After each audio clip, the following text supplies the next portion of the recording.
My pal Howard Cosell died this weekend in New York. He was 77 years old.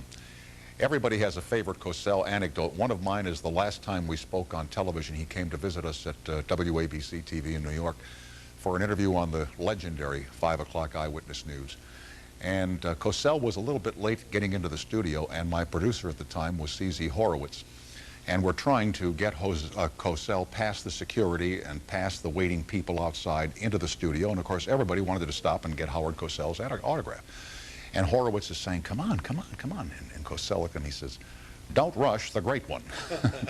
So we got on the air in there with Katie Tong, with whom I did the program. And Cosell was smitten with her. And towards the end of the show, he said, Katie, if you'd like a booming career at ABC News, make sure you leave this building with me. Here is a clip from the interview we did with Cosell on the Old Tomorrow Show from 1976.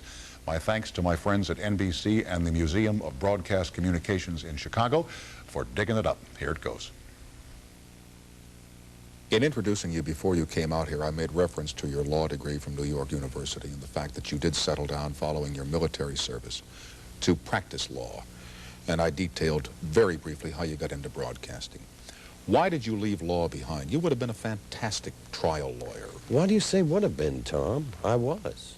I was on my way to becoming a great trial lawyer. I was too young to know at the time, Howard. I understand that, but how quickly you've aged. The lines etched in the face, Tom, are self-revelatory.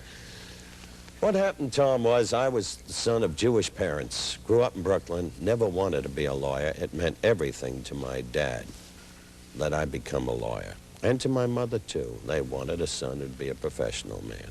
Normal in the history of Jewish people in this country. Of all people I think of our parents' age, and I Maybe say so. they were contemporaries, wanted us to become professional people. Well, anyway, I became... My father wanted me to become a doctor. I failed him miserably when I did not.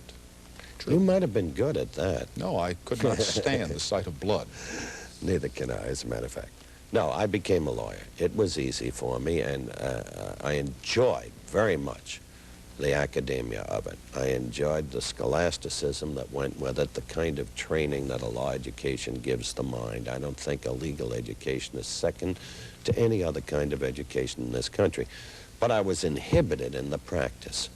You and I have very great similarities, I suspect, in personality. We demand immediacy in terms of seeing the results of our efforts. We want to communicate immediately. We want an immediate result.